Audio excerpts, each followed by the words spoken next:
Can't remember the last time I was in a space like this, maybe like in St. Louis, like almost 10 years ago or something like that. And I'm sad because it sort of feels like these spaces are going the way of the dodo. But I like the appeal that Parker just offered to you all. I just did my, monthly donation to the Poetry Project. So, don't forget, it's important. I also just want to acknowledge the passing of my dear friend Lynn Haginian, and also, yes, I'm sorry. Every time I say Lynn's name, I get a little confused. And also the passing of Tyrone Williams. It's been a very. I never think I'm gonna get like flummoxed, but then I do. Okay.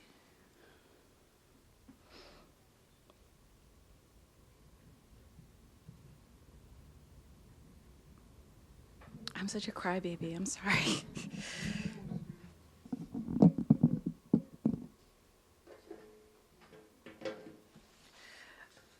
I'm going to read like some newish work that's been coming since late fall or so.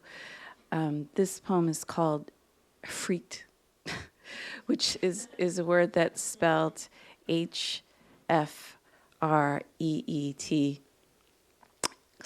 / Young Thug. And it, yeah. It's really, it's kind of for Joan Retallack. I was reading memoir, and I figured I would give it a try. Concluding, certainly rightly, there was no method for disambiguating invasion of privacy, form of disambiguation. Here she is little, and the Wonder Twins are on TV. The girl is 50. There is memory and loss, and that is all there is. No choice but to tell what is called a story. Why there is so much Rico in life, a memoir. I knew how to read papers in the rhythm of raid. When the raid actually occurs, I find I'm wearing the wrong clothes. Light blue or white or dove gray cashmere, yet black is the color of my true piracy, in which I had been tranquil in sabotage or adequate concealment of vanity. That I should make this grave mistake and be out of my bodily disguise when the cops arrive. Love, crime. I'm so uncomfortable in my clothes all morning and get the feeling I don't belong here anymore, this backwater, shitty little cramp of a city. Refusal to be separated. So that every time I try to love, it will be a violation. I will love designer and confound any pain in the ass innocent bystanders. I will be a pearl-clutching, Audrey Hepburn-looking butch, I decide, hiding under my father's dark blue skirt. Gold flecks appear to fall from his Windsor. My father is the only person I know willing and able to tie the knot, his grace meaningfully displayed in ruby jewels, a ring I lost track of, possibly robbed, along with the engraved pocket watch and Patek Philippe my mother would shortly steal from me, preferring my sister in most things, once he was in his grave.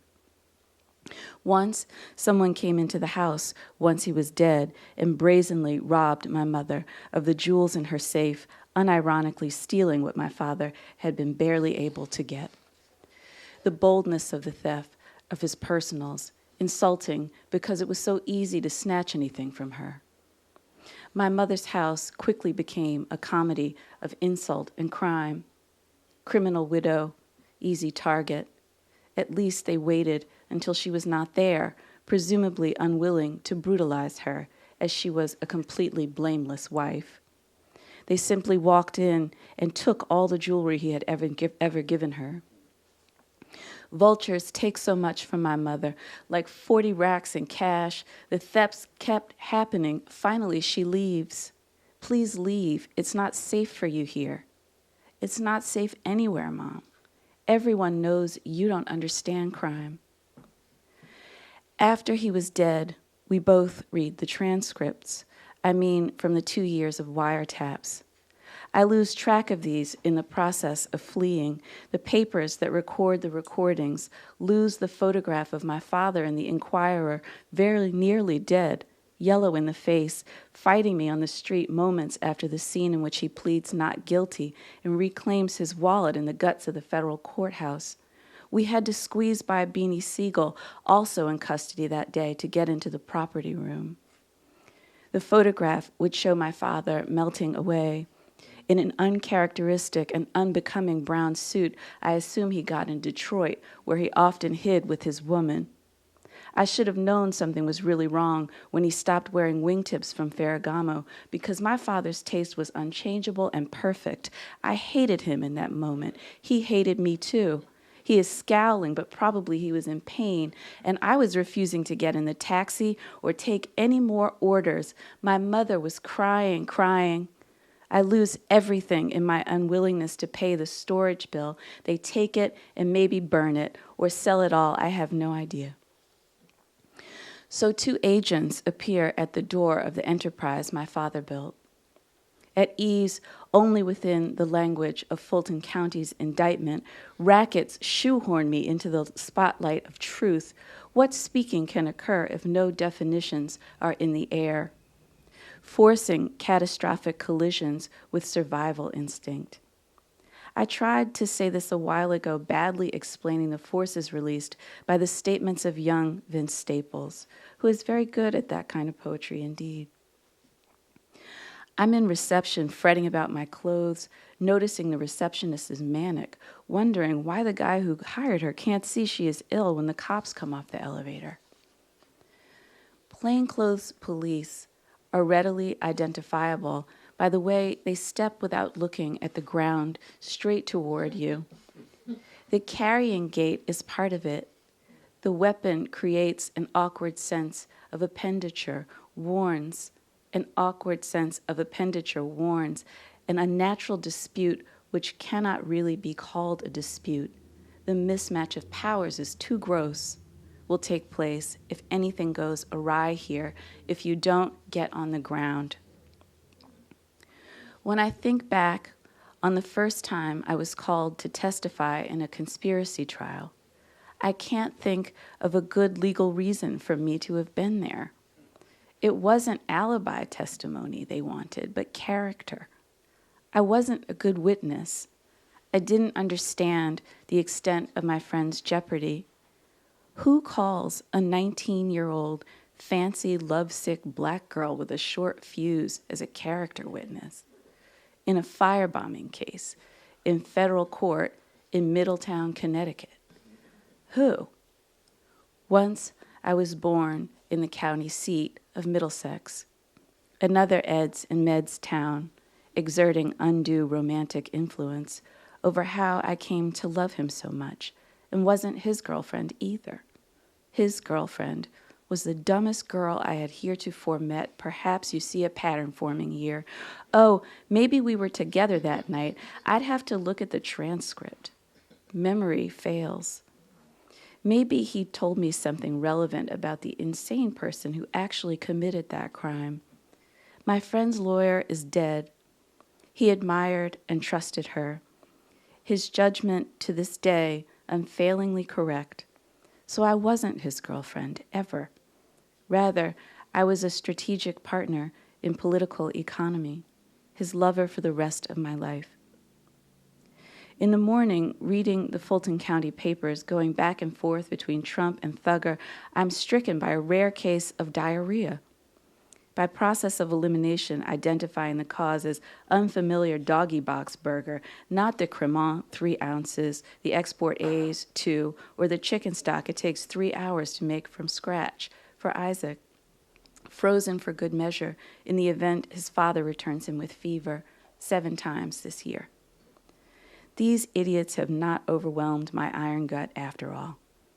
Like my mother, I feel at ease around the sick.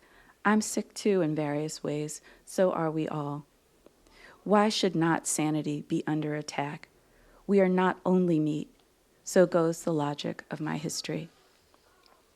But where is the ground? The first line or sentence, or in this case, page of every good story has the whole thing inside it.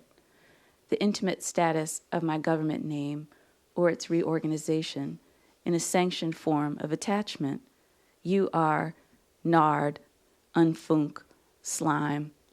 Your love doesn't mean anything unless you are an associate. For example, you have a tattoo on your head. And here come these cops into my father's office. He's not there, so they asked me to call him on the phone, and I obligingly called a nigger. I'm pretty nervous because everyone's been trying to guess what the feds were listening for in the mayor's office. Who's the target? It was only a matter of how close they would come. He tells me he's on his way. He's in the car. He'd stopped driving himself some time ago, partly as a flex, but also because it's hard to park. Time is money.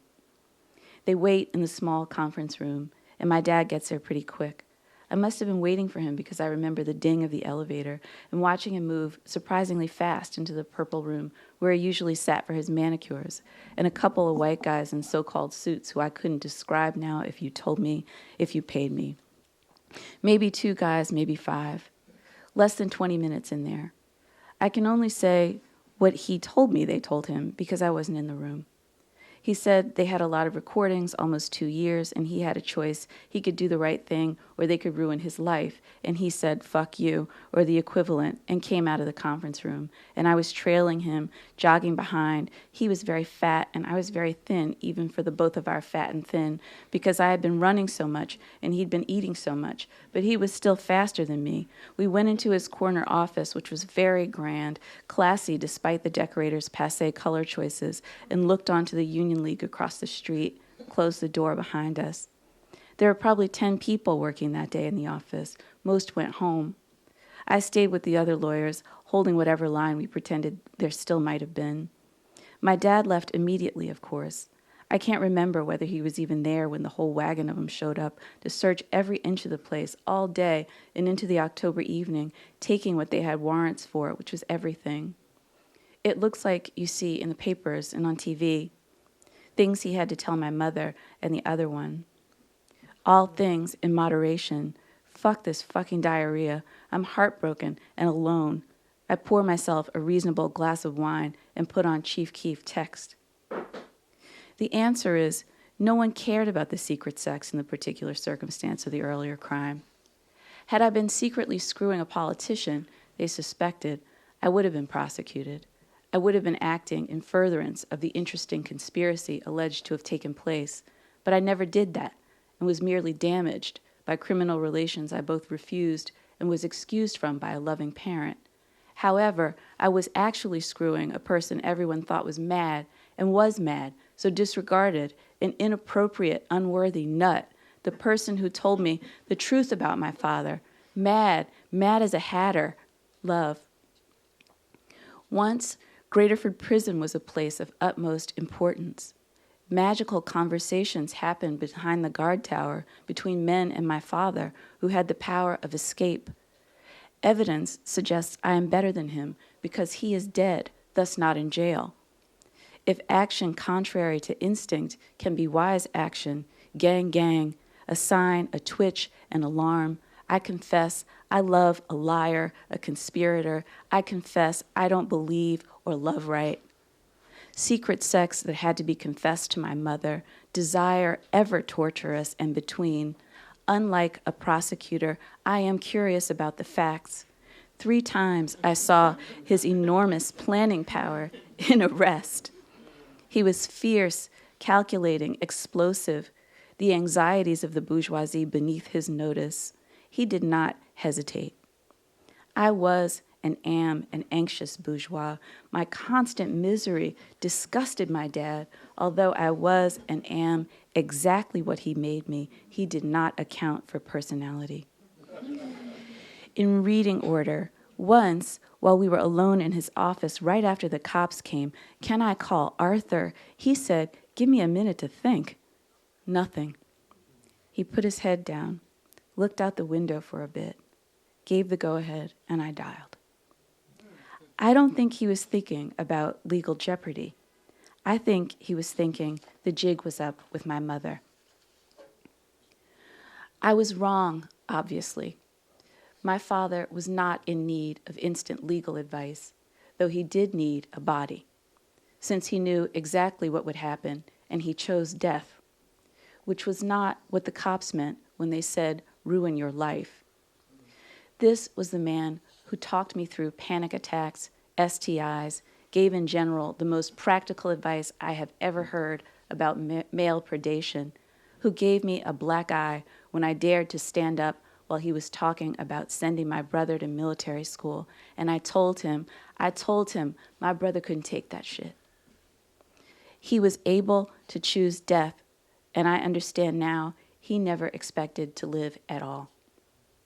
He broke down in tears when he told me he was separating from my mother because I cried. I guess I was 11, sobbed uncontrollably. I really wish he had left. I wish he had thought it possible to leave and be different, like Satisfied. My man was pure Philly. His story belongs to him. But I can say what it was like to watch him light a Marlboro Red on Sunday morning and feel freed. He liked to play Teddy Pendergrass and would also fling dog shit on white people, beat dudes into the hospital who mistook him for something he simply was not. As soft as he looked, the most elegant man I have ever known, wasn't cruel at all, just incredibly funny, especially about my pussy and dogs, and dangerous. The other time, we were not alone. We were with Miriam, who was like a daughter to him. What do you think I should do? He said, but was himself that day, so peaceful. He was smiling.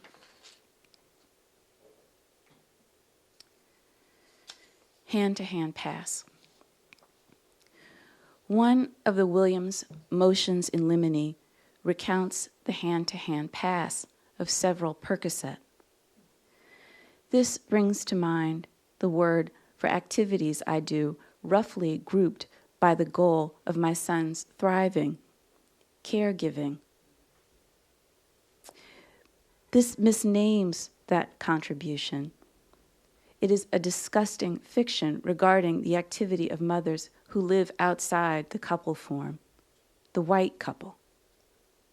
The hand-to-hand pass between the accused and the agent of the police, friend, associate, co-defendant, Williams cannot help but touch, because normally there would be such casual touching, scrubbed of any trace of the improper. That is open touching between the accused that cannot be ascribed to perverse forms of economic or sexual play. Mimic the handshake that has no name, because while the palms touch and digits suggestively link, so movement of the hands of each does occur. The chest or trunk can be said to shake or vibrate, but this is calibrated to the degree of intimacy. The beating heart of each person, its cradle of bones, is not part of the choreography. It is possible to refuse his further invasion, the drugs or note passing into his hand involuntarily upon the slide of knowing who he is, what automatic touch he will not refuse, like he might choose to refuse to be indicted. Okay, so this poem's called Let Fonnie Willis Fuck. It is, that's what it's called. It's called Let Fonnie Willis Fuck. Do you know who Fonnie Willis is? Yes. Okay. Okay.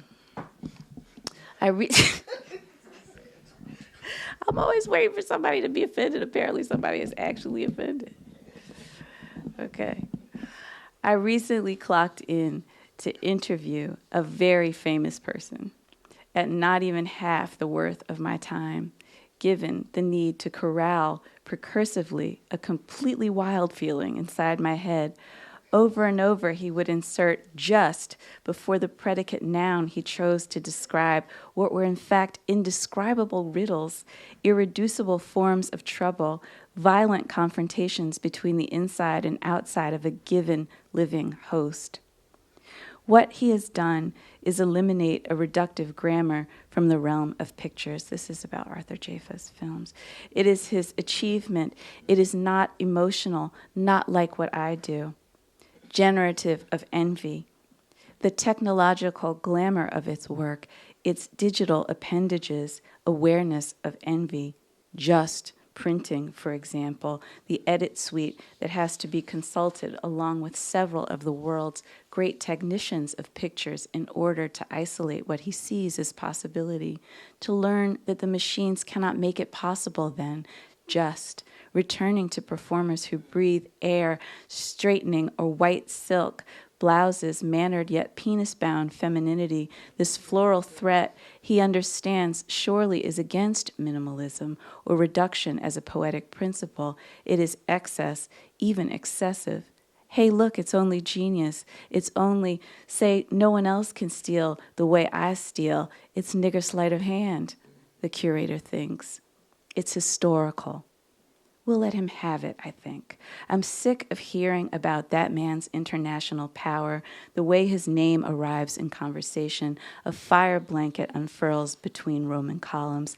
I am petty like that. This thing I am paid to preview is so beautiful, it causes wincing and cowering in my attention. Let me say I hesitate to approach the broken or what I called wild state of the plaintiff this thing found. I will often resort to the eggshell skull rule as a rhetorical tick, but it is a jewel of the common law. And so, to be honest, I am not sure which sin I am invoking, whether it is envy actually or uncut desire. If I cannot have communion with another human, Lord, give me the elements of withstanding to witness your creature's darkness. I wince and duck from the unkempt harm of having been betrayed, just one too many times. My person hates my love, which threatens the exchange value of love. I think my love is out of capital, and therefore nothing, no one can tolerate it. And so, when confronted with this fable of blackness lifted out of the universe, pure black, as an incursion upon the sexual phantasm of the black pimp, the black rips the scabs off, the wild feeling, the death grief, scattering random burn holes around what is realistic.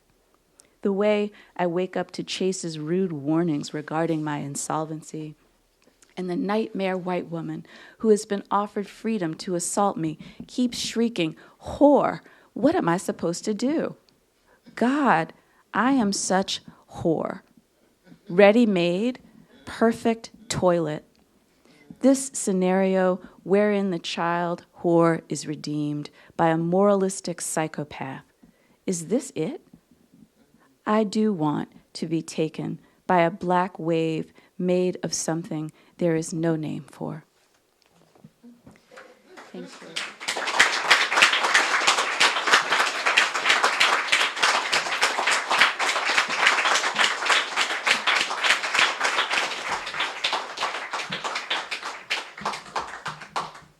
Hello, and thank you.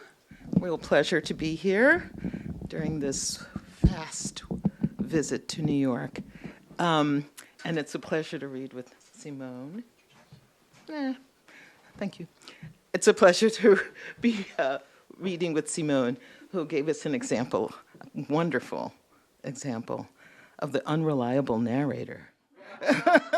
Wow. It was like, wow, right? It was like, whoa. Just about announced it. It's great.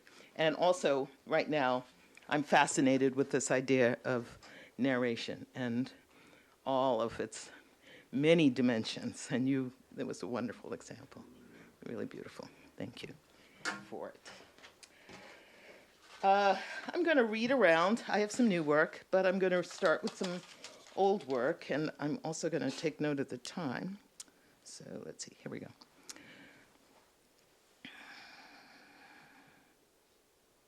Reader, we were meant to meet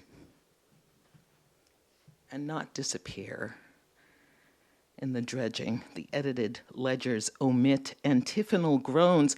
Reader, you were meant to be legible, even in the failure to communicate. Your will to resist snatching defeat from the jaws of easy victory. The truth slips in as a figure of speech. Reader, step into my room. This page faces you, and what will I miss if you blink? What blots the ink, pens and hems the imagination? What hides in the brackish backstories hostile to the wobbled word? What resists being pinned to the truth? Reader, we are carbon and more, and the exact degree of life is inestimable. Some of us chew ice, have you noticed? And others, suck chalk. Others can never be too full of sugar or bourbon, sucker punched and stunned by death's pugnacious brawl into dreamtime and song, extending both ends night into day. Touch, reader. We were meant to touch, to exchange definitions and feed the pulse of language. I promise, if you step in, it will propel you, me, it, topple distinctions, ease doubt and belief, and all that in between. Can you tell me, if words attire thought, what is thinking when carnage is daily weather, met with an itch to switch the channel, a call to the misnamed Department of Public Safety to confront gun awe? No words, but flesh is all that's left to cover the eyes. There's no camera present at the crucial moments, no way to choose sides between the bloodshed that flows at home and the bloodstains on the shrouds and the white spaces we can't see, drown out all but an unsteady heartbeat, surrendering its count in place of solace. Suffering is a predicate. We don't see it or hear it as news breaking us.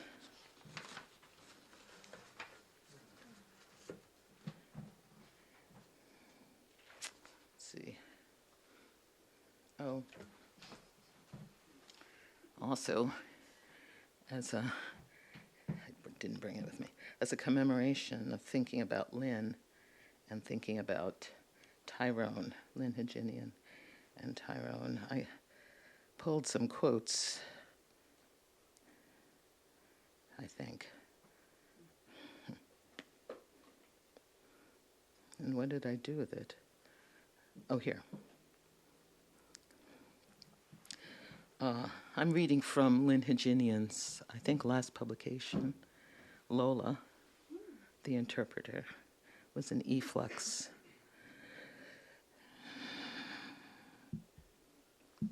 On the 8th day of a calendar year, I sit indoors reading with a cat on my lap.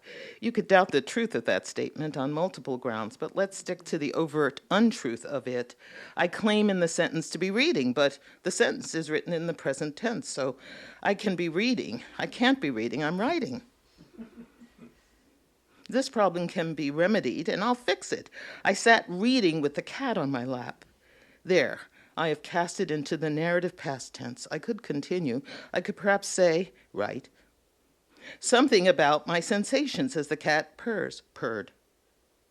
Or I might describe the street sounds and audible through the open window, bus accelerating from the stop sign at the corner of the street as it crosses the intersection of Higher Flat Avenue and Rusty Street, heading south towards Oakland. Or I could, though perhaps I shouldn't, acknowledge some source of anxiety or some object of inappropriate desire. I could draw the reader in with the narrative past tense as it begins to spread its fiction like fog over the present scene.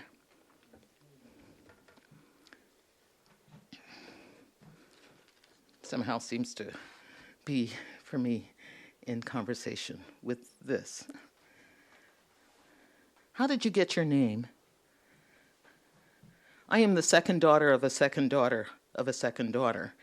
in a luminous loop stitch of girls and women who test the rope and sell the shadow to support the substance, who push the outer out from out of bounds, who mime duty to weave the daily bread, who unthread and rewind at night, burning both ends.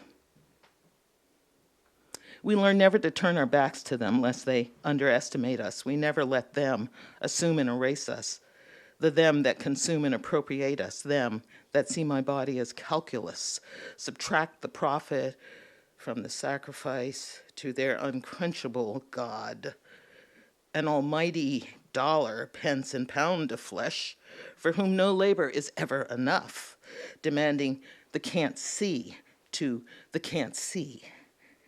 Rock bursting, stone bursting, bone crushing this false God who is blind to suffering. We fashioned hollers and bone calls, blues and hymns to blunt the toll, pay bills, due for ransom in order that our daughters live, rise above zero, and raise daughters who liberate their children's children from a stubborn clay, the catastrophic dust imagined as freedom. The catastrophic dust imagined as freedom. Tell me again, how did you get your name? When my nearest neighbor takes the air on her porch, eyes closed at rest or prayer, turned inward to her youth, that resembles my mother, restored to an earlier, older self, comfortable in her robes, faded folds, her hair satin scarf wrapped, and impossible. I exhale a kiss to her, as if she were my mother, risen from rest where she has been waiting death. Just like the rest of us. She's just a little closer to the door. She throws an encouraging smile and revives me from an unacknowledged slumber. The way she sees me helps me to see me, reassembled and framed, a specific noun linked to a verb, unwavering, and I'm named. No. Have you ever come across a book that tells you something about yourself that you did not know? Perhaps you meet the gaze of a person looking out from that book. A turn of phrase, a photo, a sculpture, a canvas. It holds your stare so that you trip over the seam of uncanny resemblance. Did you think then, how did they know? How did they see? How did they find that opening between page and word? But how did you get your name? Answer. I was a child of testing. Tests to supply proof of a valued life. Tests to gauge possible failure. Tests to check in on the already said. Tests to confirm tests as a way of thinking. There was always a test in which one could have scored higher, but yeah. To improve upon luck in a casino simulation of the odds held in an actuarial table of Black life. Living through minus to minus, never knowing where the zero stalked my black, marked bull's eye, even when I didn't know it. Like when the cab driver said to me, once I got in the car, "You hailed me as if you were a white man," and then demanded I leave the car. Question, what is the Black way of hailing a cab? How did you get your name? It may have been a coincidence, but the year the boss was elected was also the year we experienced a great variety of mayhem firsthand, more than the rumored apocalypse handed down by grandparents or read about in the faraway anywhere but here. In our midst, the bad enough commenced to bleed, and with no end to the end, precursors of disasters, an unending undoing. The boss accelerated failed science to fuel his swagger, multiplied sociopathic ideas to which we were already susceptible, vulnerable on arrival, VOA. Disarmed the armor with casually toxic syntax, the boss was bluster and seduction, fluent in the language of God's green acres, pronounced over someone else's land, bucolic and folksy, with an unconcealed evil and brutality, intent on harm. The boss heaped blame on flame until flame licked white, racing to the top of his self-gain. The boss stoked anger at strangers, and the flames were easy to fan, opened a better view for the crowd to watch it burn it all down. The boss was chief fire master, a paint thinner and match striker, every surface emblazoned with his persimmon face, the eye-rolling pageantry. Burn it all down. The crowd looked like foot soldiers in search of the next lynching, fanning outward any enemy to upend, and find comfort in it's them to unsticken us, to force us to kiss gravel, finding the power of death. Intoxicating an enemy who shares the same sun, same bottom of the clock, same stick in the eye, same pattern of the shadow, cast from the feet, same result when breath stops mid. So how did you get your name? And then the word came to me that my cousin P, one of the mother trees, toppled. The forest shook and emptied, all calendars read for the time being, countless days at a time. Shift happened. My cousin fell out of bed, dropped to the limit where lungs could still welcome air. She fell and woke up with a knotted tongue.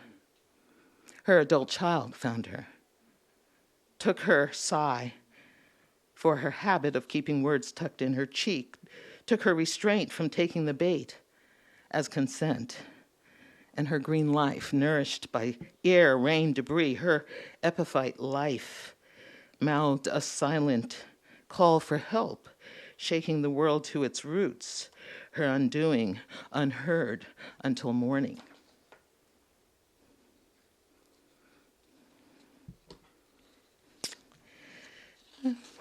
How did you get your name?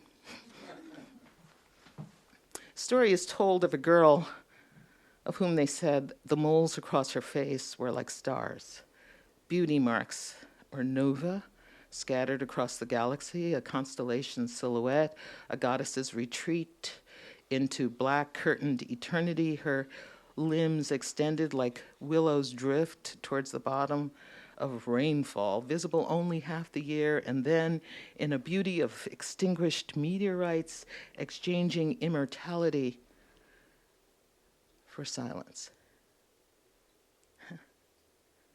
The story is told of a girl who solved the dilemma of preferring her own face over every doll's face, with their stamped eyebrows and gilt eyelashes and identical lips and pucker perched between the promontory of high cheekbones, identifiable mask, so that when dolls' heads nodded yes, it signaled no consent is necessary. Our girl learned to sit on her hands for yes and to swallow for no. The story is told how Ariadne used her thread, a glissando of tap crash, of one sonic element into the next, a drawl and a sprawl, shimmering cymbals, change of direction, confusing her pursuers, how she hid her tracks, the drum beats doubled and tripled stops, starts, variations, and patterns.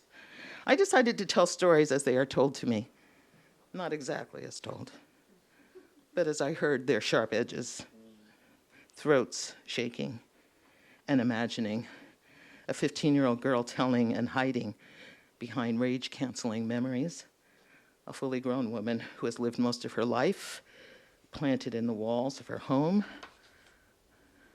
the broken timelines, poetries of jump rope and hidden grief, poetries of invisibility, the first time by sitting at the back of the class and invisible again when she sat in the front, stories that never fit the description of the hero, in hiding or the hero's unlucky number, but falling in between possible lives, rest, health, bloom, entangled, waiting to be restitched, stories deconstructed or rescued. A little more narrative. Let's see if I have time. Yeah, I do. Okay. That's the opening section. I just read the opening section of a project I'm working on. It's kind of a sort of influenced by Scheherazade and influenced by sort of thinking about libraries and stories. I'll read something else. It's another beginning narrative. Related. Oh.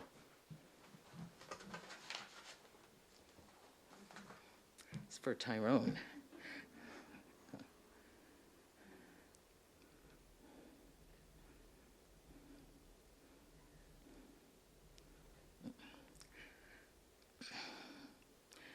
It's Tyrone's words, Tyrone Williams, who passed this week. The construction of literature according to identifiable genres often proceeds by indirection, adding stanzas, scenes, chapters, and acts that at first may not appear pertinent to what has preceded them. This is one reason why writing an entire story, novel, play, or poem rarely proceeds A to Z.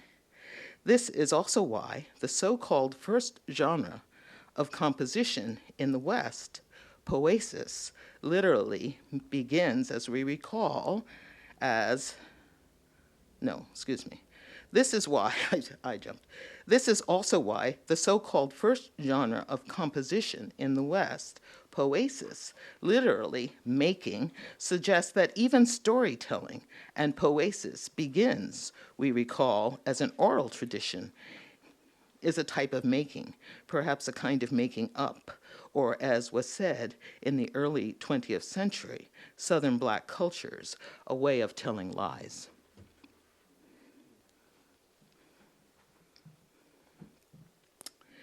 Two speakers, always at least two, for instance, Celine and Dolores, use words in an easy exchange to animate the world they live in together.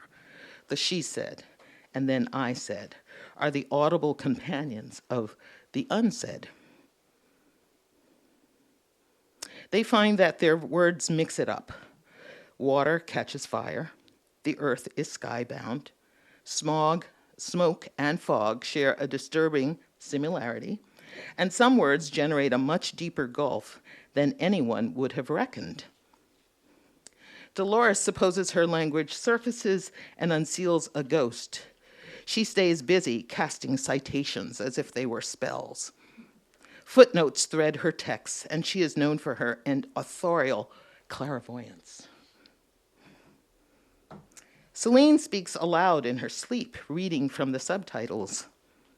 It is a gift to dream that language smoothly mirrors the action. When she wakes up, she discovers that the mirror breaks. Neither was ever completely comfortable in Babel before the extended quarantine, or also known as the Great Decoupling, or another term, the recombination, or point zero. Subway ridership dipped, was slow to recover. For the first time in memory, they could walk across town in a straight line, and no man stood in their way, only if they wanted to swerve with desire. No need to avoid pedestrian dance battles. The longest year that never was. Celine talked to Dolores about this, not at the same time, not all the same. Some had emerged from the year without using a ladder. Others had tunneled. A few spoke of launching, or was it lurching? Some never emerged. The number of losses were estimates. The blurring the lives spilled out. Speaking their minds differently, Celine and Dolores fell into awkward crosstalk with others, unsure of their positions, whether they were in the role of giving or receiving solace. The prison of their worries turned into consequences even worse than they imagined. For instance, the calendar slipped the harness of months and days and began to zigzag between long weeks and short weeks. Some weeks were days long and some days were weeks long. It wasn't very clear. As people came out from behind their screens, the gaps swelled between people. Even within their own family, spaces were blank and crowded. Helpless in the earth's wrench, in unmarked quagmires that blurred factory work with home, unending hours of zoomed assembly lines, they reeled, gut-punched, data miners moored to an algorithmic machine. Common parlance called it working remotely. It was a euphemism. Some things were unsettlingly proximate. Strong love, panic attacks, hushed life, ambushed by death, an aunt or great uncle, a guardian angel, tugged under incalculable loss, sank on a boundless horizon. You must, Aunt Ada said before she disappeared, pull through. We are counting on you to pull through. Pull us through. Pull through. The echo seemed to get swallowed in damp ground and uneven tread in the vestibule of a not yet specified direction of pulling. Pull through. To celebrate the end, Celine had planned a dinner for translators and was readying the guest list. This was not the first time assembling the guest list. Compiling the list had occupied many hours when the household had already long been asleep. She sometimes found herself wide awake, using the task of pairing names to tame a dreamless night. It was this solution to insomnia she returned to during first watch. Making serial ascents from the depths of her solitude, she reviewed her calculations. So the French speaker can sit with another French speaker, I suppose. The French speaker is also fluent in Wolof, so that could be a group. But the German speaker, with whom? But she went through this list again, hoping this time the count backwards would yield a different result. The German might make a good dinner partner to the philosopher, though that might be a stretch. The German translator was a Czech. And then there was a translator of Korean and a Chinese speaker born in Britain, but also a philosopher. Perhaps they could all be in the Germans group. And what's on the menu? But in considering the menu, the people, the food began to slip out of place, up one hill and down the other, greens and topsides, tablecloth flung and billow, and as ambitious as their tongues, maybe vegetarians with the red meat options. Okay, sweetbreads, salty cabbage, pickled onions, herbaceous tabbouleh, ripe cheese, fermented tofu paste, smoky beans, sour lemons, fruity pudding brimming with terroir. Catfish stir-fried with mint and ghost chilies, steamed shrimp, devil-smoked eggs, ackee, and dried cod, fried bananas, and French toast. With such a menu, she decided they would certainly eat and tell stories from the compendium of their collected languages, triggered by flavor, food for thought, food exchanged for thought. She worked earnestly to align the menu with the guests and the guests with each other, deploying her considerable problem-solving muscles to exhaustion, so that when sleep overtook her, she was drained, and she woke up refreshed.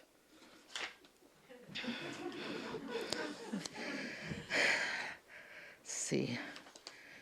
Oh, yeah, okay. I'm going to skip a little bit. Yeah. 5 points. Oh, well, let's start a little early. She would not rush for a solution, nor pour out smiles as if they were in agreement, but she would keep her options open. Here's what could happen, she would suggest, if pains taken as a record of the unnoticed, stilling herself and ignoring the fear that slowed her thinking, she found sound returning in waves of overlapping patterns, truck engines, an old recording of a fat tenor sax, oak leaves rattling against branches as wind gusted, a trio of children rollerblading on the pavement outdoors, a door closing down a long corridor. Let's see, there are 5 points on a star. 5 ways to go about making a meal: stew, grill, fry, saute, and roast. 5 notes in the pentatonic. 5 ways to give a person pleasure: kiss, suck, blow, tap, and name. 5 ways to tell a story. 5 ways to give pleasure. Did I say that? Yeah. 5 ways to receive pleasure. Yeah. To harm a person. Innumerable. Huh. 5. The 5s. Okay. You find many ways. 1, you find many ways to open the door. The door opens into a room where there is another door. 2, you find a letter addressed to you, even though you are a stranger in the city.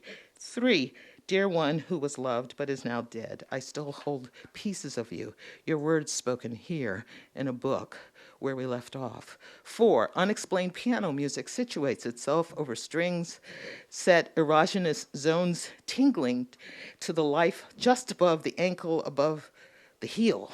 5, her mind settles around her ankles and her largest toe, the one he sucked on, as if he were trying to blow into an instrument.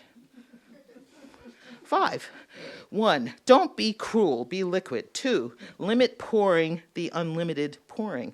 3, lick like a lick, imagining its tongue. 4, he told her to settle there, skin curved as tight as a bell. As the temperature changes, let him work the conditions of the scarf and blindfold. 5, trading 4s for shutters.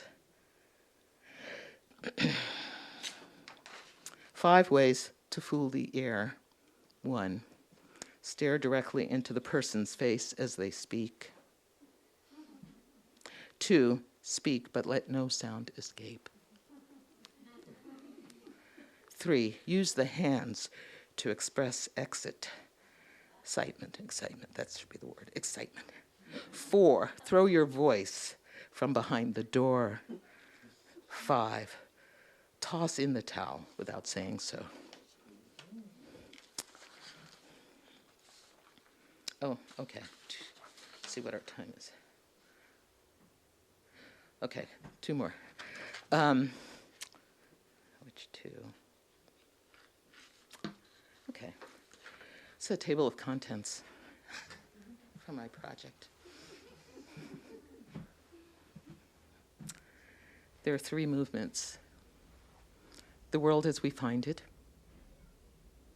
2, conflict, catastrophe, change. 3, entropy. 1, the world as we find it. How I got my name. Pain archive. 3, constellation of moles. Museum of unconditional surrender. I find the cloak of invisibility, and it fits.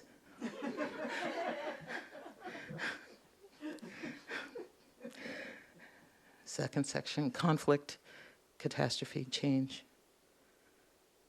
The victory of appearances over reality. The Sultan's share. The lost alphabet. The pirates, and the warrior queens. I have a child's imagination. Shadow catcher. Mania. Everything is connected. Or is it? Sensation catalog. To talk into the night. Complication and entropy. That's the 3rd section. Mind's eye. Death. A person ready to play chess? Really? Okay.